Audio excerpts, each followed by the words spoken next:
Hai, jumpa lagi di Anglit Story. Bagi kamu yang pertama kali mampir di channelku, perkenalkan namaku Anglit dan aku gemar melakukan analisa, penelitian, riset, tes, percobaan dan segala macam, juga masak. Kali ini aku mau cerita tentang orang terpelit. Baru-baru ini ngeliat ada konten tentang orang terpelit di dunia, atau bukan di dunia juga sih. Ya, orang terpelit. Sebenarnya pengen tahu pelitan mana sih sama gue? Gue kalau misalnya sampo habis, itu botol sampo gue masukin air biar kelihatan penuh lagi. Nah, gue pengen tahu nih pelit mana nih sama gue nih. Soalnya kata teman-teman gue pada bilangin kalau gue ini pelit. Yuk kita kepo. Tapi sebelumnya kita ngopi dulu.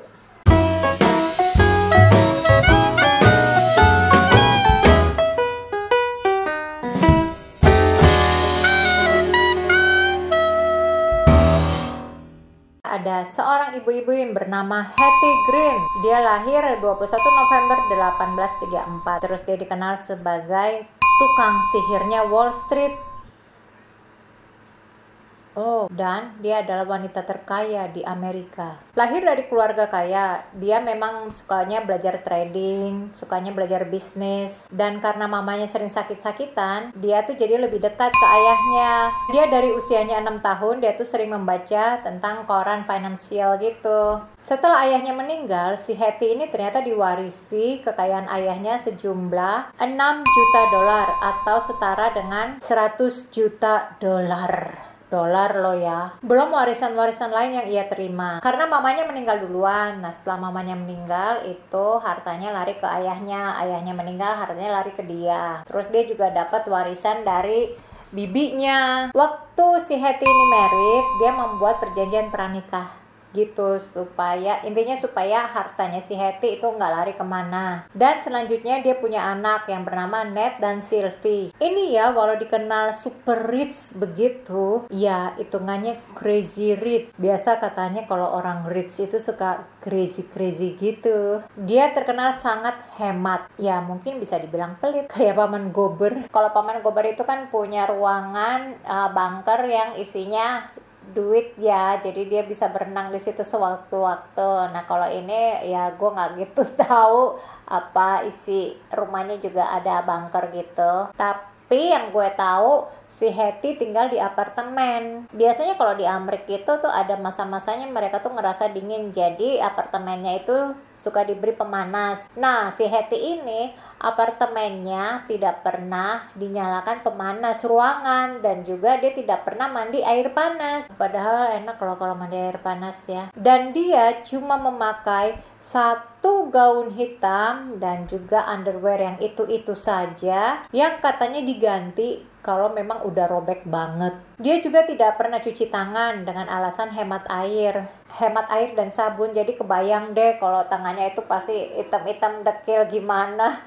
Jadi kalau zaman dulu orang suka bepergian naik kereta kuda. Nah keretanya itu biasanya kayak ala-ala kereta Cinderella gitu kali ya, yang kelihatan wow keren gitu ya, kayak sekarang mobil sport misalnya. Si Hetty ini memilih hanya menaiki kereta yang sudah tua, kereta yang biasa aja ya, yang mungkin orang saat itu nggak kepikiran kok naik kereta kayak begini sih, apa ini bisa jalan. Tapi hal ini mengingatkan gue pada salah satu investor yang katanya dia sangat berhasil ya, istilahnya kayak Warren Buffett Indonesia. Katanya seharusnya dia bisa sih dengan kekayaan seperti itu membeli mobil sport, tetapi dia memilih menaiki mobil yang biasa aja dengan alasan ya kalau bisa jalan ya kenapa gue harus pakai mobil mahal. Tapi bener juga loh. Terus si Hetty ini memilih makan pie yang harganya lebih murah daripada kue-kue yang lain. Pernah juga ada yang cerita ya, kesaksian kalau Hetty semalaman di luar apartemennya itu mencari perangko yang katanya kececer. Padahal harga perangkonya itu sekitar 2 sen. Gak nyampe 1 dolar, tapi dia bela-belain sampai keluar rumah nyari-nyari gitu. Oh ya, tahu nggak perangko? Dan dia juga memerintahkan asistennya untuk mencuci bajunya hanya di bagian lengan saja nih. Biasanya kan di sini yang kotor nih. Alasannya kenapa cuma di sini? Ya hemat sabun. Kayaknya waktu itu harga sabun mahal ya. Tanggapan Hetty tentang hal ini, cuma karena gue pakai pakaian biasa dan gak beli gaun yang indah, terus mereka bilang gue ini aneh atau gila. Gue seneng loh sama orang yang aneh-aneh, itu kelihatan nyentrik dan menarik.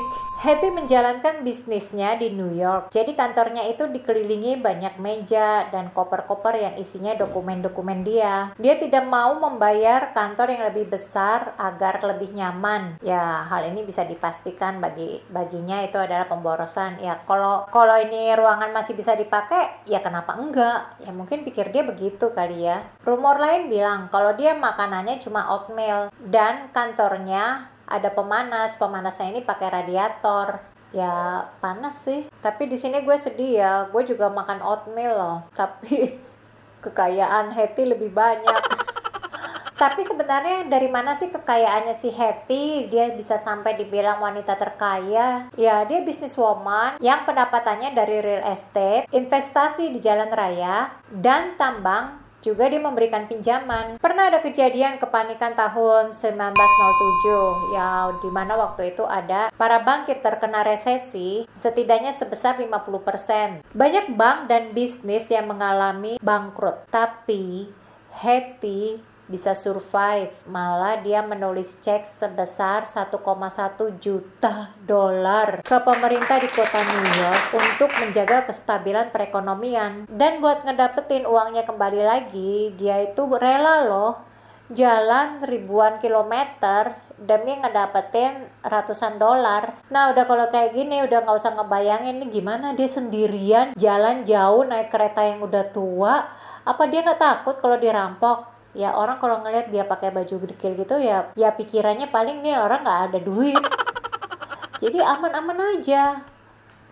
Bagus tuh triknya. Hal paling pelit yang pernah dilakukan oleh si Hetty adalah saat anaknya Ned mengalami kecelakaan kakinya sampai patah. Terus Hetty memilih mencari pengobatan gratis ke klinik-klinik. Tapi sayangnya karena terlalu lama mencari, akhirnya dokter memutuskan untuk diamputasi aja kakinya karena ya mungkin sudah menyebar infeksinya makin parah.